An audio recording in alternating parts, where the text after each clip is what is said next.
If I told you that one of the greatest global icons of peace and spiritual discipline actually started his journey by secretly kiping solid gold off his own brother's armlet just to pay off a debt, you'd probably think I was reading the wrong biography. Right. I mean, it totally shatters the illusion right from page one. Yeah. We usually prefer our historical figures to be born perfect, like they're carved out of smooth marble. Exactly.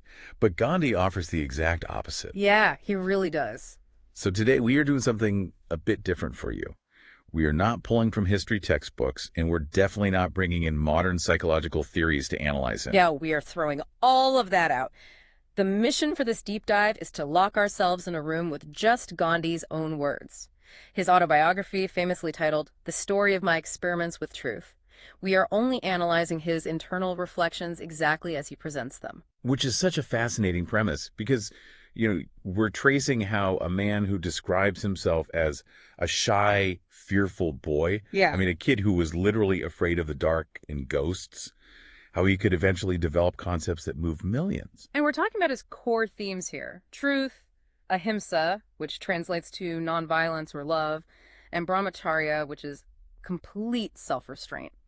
And he doesn't explain these as abstract philosophies. He builds them out of intense personal failures. Okay, let's unpack this, starting with that stolen gold. So Gandhi is 15 years old. He has an older brother who has run a debt of, I think, about 25 rupees. For my 25 rupees. And this brother wears a solid gold armlet. Gandhi writes that it wasn't difficult for him to clip a small bit of that gold right off to clear the debt. Mission accomplished, practically speaking. But for Gandhi, the internal aftermath is just absolutely agonizing. He describes a guilt that he simply could not bear. So he makes this firm resolve never to steal again, but, the internal pressure doesn't dissipate. He comes to the conclusion that a silent resolution isn't enough. He has to confess. Right, and the person he decides to confess to is his father, who at this time is actually bedridden, suffering from a severe medical condition called a fistula. Which just adds to the stakes. Writing that note had to be terrifying. Oh, absolutely. Yeah. Gandhi describes himself trembling as he hands this slip of paper to his sick father. In the note, he confesses the theft, asks for adequate punishment, and begs his father not to punish himself for his son's offense. Wow. Now, why does Gandhi openly admit this mistake? Because what stands out to me here is what he admits about his fear. He writes that he wasn't afraid of his father beating him. He actually notes that he couldn't recall his father ever striking any of them. The true terror was the pain he knew he was going to cause his father. And we have to look really closely at what Gandhi says he learns from his father's reaction, because it becomes the bedrock of his entire philosophy. Yeah, how does the father react? Gandhi describes his father sitting up in bed to read the note, and as he reads, pearl drops of love trickle down his cheeks, wetting the paper. The father closes his eyes in thought, tears up the note, and just lies back down, weeping. Man. Gandhi says he cried too, seeing that agony. Right. But rather than walking away feeling permanently stained by the mistake, he writes that those pearl drops of love actually cleansed his heart and washed his sin away. It's like he realized that truth isn't just about avoiding a lie. It's an active cleansing fire that completely resets a relationship. It takes the poison out of the room entirely, and he takes it a step further by identifying this specific moment as his first object lesson in ahimsa. Oh, really? Yeah, at the time, as a 15-year-old, he just saw a father's sublime forgiveness. But looking back in the text, he realizes it was pure ahimsa. He explains that when nonviolence and love become all-embracing, they transform everything they touch. It's a profound mechanism. The truth, delivered with total vulnerability, disarmed any anger his father might have felt. And that idea of purifying oneself through truth leads us directly into another incredibly personal confession in the book. This one is heavy, and it profoundly shifted his worldview on duty and physical desire. It occurs just a year later. Gandhi is 16, and his father's illness has become terminal. Right. Gandhi has basically taken on the intense duties of a nurse. Every single night, his primary responsibility is to massage his father's legs. And he writes that he would only go to bed when his father asked him to, or, after his father finally fell asleep. But at the same time, Gandhi is newly married, and his wife is pregnant, and he is brutally honest about his mindset during this period. He really is. One night, around 10:30 or 11 at night, Gandhi's uncle offers to relieve him from massaging his father's legs. Gandhi admits he was glad to be relieved. He goes straight to his bedroom and wakes his poor wife, who was fast asleep. And then, just 5 or 6 minutes later, a servant knocks on the door, bringing the news that his father has just died. Gandhi calls this his double shame. He openly acknowledges that even while his hands were busy massaging his father's legs earlier that evening, his mind was hovering about the bedroom. It's just devastating. He confesses that his carnal lust completely blinded him and got the better of his devotion to his parents. Because he abandoned his post for his own physical desires, his uncle, who was deeply devoted to his brother, earned the privilege of providing those last services. He missed being with his father in his final moments. Yeah. But does Gandhi himself explain why this became important? Is Gandhi criticizing himself too harshly here? I mean, he was only 16. Well, we really can't judge if it's too harsh or not. We have to look at what Gandhi himself says. He says this blot could never be effaced. He explicitly learned that he was a lustful, though a faithful, husband. Wow, he uses that exact phrasing. Yes, and what's fascinating here is how Gandhi connects the control of the flesh directly to his capacity to serve humanity. The text draws a direct line from this teenage failure to a monumental realization he has years later during the 1906 Zulu Rebellion in South Africa. Okay, set the scene for that. What happens there? So Gandhi was marching with an ambulance corps enduring really difficult conditions, and he's deeply pondering his capacity to serve his community. And he comes to the conclusion that procreation and family cares are entirely inconsistent with public service. Meaning, if your mind is divided by personal physical desires, just like it was the night his father died, you can't fully dedicate yourself to humanity. Precisely. He writes that he had to take the vow of brahmacharya, or self-restraint, because he realized he could not live both after the flesh and the spirit. He had to control his physical flesh to maximize his capacity to serve others. Which actually brings up a really interesting progression in the autobiography. Oh, about diet. Yeah, because fleshly desires weren't just about romantic lust for Gandhi. They also involved the literal palate, what he ate. Now, Gandhi grew up in a staunch vegetarian household, but he ends up experimenting with eating meat. He does, yeah. How does he explain that leap? He attributes it to the influence of a friend of his elder brother. This friend is physically imposing, a great runner and jumper, and he starts working on the young, fearful Gandhi, convincing him that the English are able to rule over India precisely because they are meat eaters. It's framed almost as a patriotic duty. Exactly. The friend essentially says, if we eat meat, we'll gain their physical strength and we can defeat the English.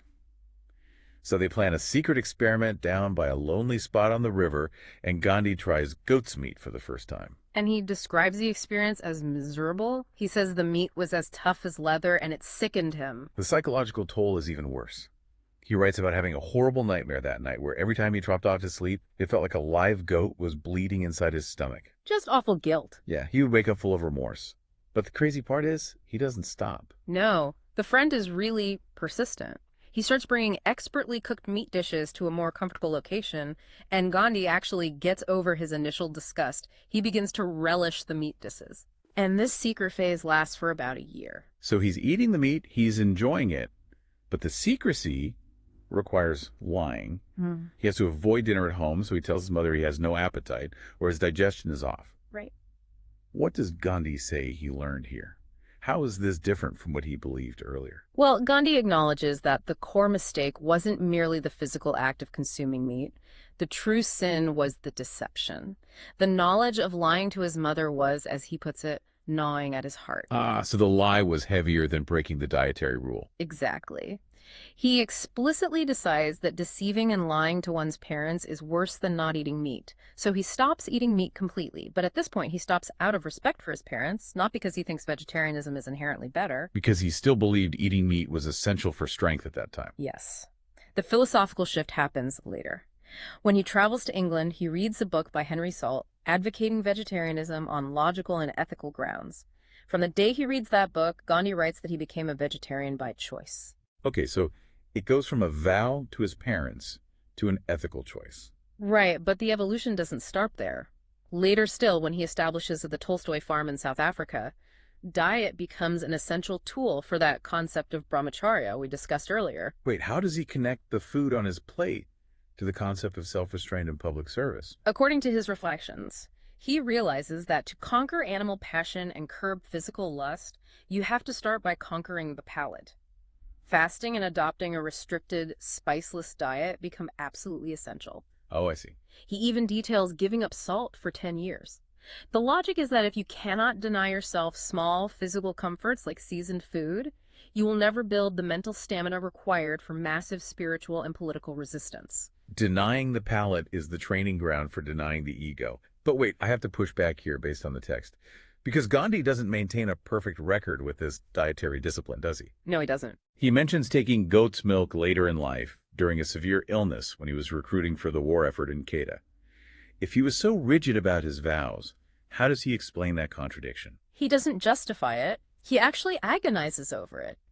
The doctors told him he desperately needed a milk substitute to rebuild his shattered constitution. Right. And he had previously taken a solemn vow against consuming cow and buffalo milk. He writes that the idea of leading a political campaign against the Rowlatt Act had possessed him, and in that moment of weakness, his will to live proved stronger than the devotion to truth. So he takes the goat's milk to survive, technically sticking to the letter of the vow since it wasn't cow or buffalo milk, but he knows he's cheating. Exactly. He openly acknowledges that he destroyed the spirit of his vow. He writes that this compromise rankled his breast forever as a serious breach of his pledge. Just shows how intensely he held himself to these internal standards. It really does. So we've seen how Gandhi applied truth and ahimsa to his family, his desires, and his diet. But the autobiography takes a massive turn when he goes to South Africa as a young lawyer and has to apply these internal rules to a brutally unjust external world. The defining moment happens when he is traveling by stagecoach to Pretoria. He holds a valid ticket for an inside seat. But the man in charge of the coach, a white man, refuses to let Gandhi sit inside with the white passengers. He forces Gandhi to sit outside on the coach box. Right. Gandhi decides to swallow the insult and sits there. But later in the journey, the man decides he wants that seat to smoke. So he throws a dirty piece of sackcloth on the footboard down below and orders Gandhi to move down to his feet. And Gandhi refuses. He states he is prepared to sit inside, but he will absolutely not sit at the man's feet. And the man just snaps. He swears at Gandhi, boxes his ears, and tries to physically drag him down. Gandhi writes that his heart was beating fast, but he was determined to keep his hold. He clings to the brass rails of the coach box. Yeah, noting that he was ready to risk having his wrist bones broken rather than let go. The passengers finally intervene and tell the man to leave Gandhi alone. Now, in the aftermath of being battered and publicly humiliated, Gandhi makes a choice that surprises many. He explicitly refuses to proceed legally against the man who assaulted him. Here's where it gets really interesting. He is a trained lawyer. He was assaulted. What internal logic from his past is he pulling from here? Well, he connects this to a painful lesson he learned earlier in India. He had been physically pushed out of a room by a peon on the orders of a British officer whom Gandhi had previously considered a friend. Oh, right. And Gandhi had tried to exploit that friendship to get out of a false position. When he sought advice on how to respond to that insult, an older lawyer advised him to pocket the insult and warned him never to use the courts for personal grievances. So he's applying that same logic on the stagecoach. Mm-hmm. What changes in Gandhi after this experience? Because the stakes feel so much higher here. If we connect this to the bigger picture, he realizes that the physical hardship he endured on the stagecoach was superficial. He writes that it was only a symptom of the deep disease of color prejudice. He debates with himself whether he should fight for his rights or run back to India. And he decides running away would be cowardice. He has to stay and fight the disease itself. Yes, and this is the crucible where satyagraha, or truth force, is born. Gandhi explains his development of ahimsa in this exact context. He adopts the precept to hate the sin and not the sinner. Because underlying ahimsa is the fundamental unity of all life. Exactly. He writes that to slight a single human being is to slight the divine powers within us all. He says he had no anger against the men who attacked him on the coach, or a mob that attacked him later in Durban because they were acting out of ignorance. That is a radical paradigm shift. He's saying that resisting a corrupt system is entirely proper, but hating the author of the system means you are essentially attacking yourself. Man and his deed are two distinct things. He must resist the injustice non-violently without hating the men executing it. It makes nonviolence not just a moral high ground, but a profound psychological weapon.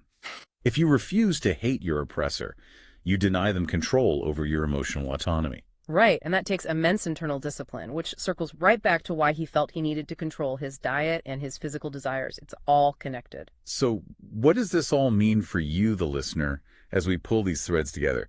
We've traced this extraordinary journey relying solely on Gandhi's own reflections. We've watched him evolve from a scared teenager stealing a bit of gold to clear a debt to a man terrified of hurting his father. We've seen him grapple with his own physical desires and the deep shame of deception. Yeah. And we've seen him synthesize all of that into brahmacharya, total self-restraint, and channel his absolute devotion to truth into a massive force of nonviolent resistance, satyagraha. He takes that active, cleansing fire he felt in his father's tears of forgiveness and applies it to the entire world. And he leaves us with a profound conclusion in the final pages of the autobiography. What does he say? He writes that his uniform experience has convinced him that there is no other God than truth. And to see the universal and all-pervading spirit of truth face to face, one must be able to love the meanest of creation as oneself. He notes that purification being highly infectious, purification of oneself necessarily leads to the purification of one's surroundings. It all comes back to the self. Gandhi writes that he must reduce himself to zero. He says, so long as a man does not of his own free will put himself last among his fellow creatures, there is no salvation for him. Wow. As you navigate a modern world that is utterly obsessed with being first, a world that constantly rewards asserting your ego, it's worth asking, what if true power and true change only begins when you are willing to reduce yourself to zero? It's a heavy thought. What if the real monument to truth isn't found in being flawless, but is forged entirely in the messy, fiery crucible of confronting your own mistakes? Thank you for joining us on this deep dive. We'll see you next time.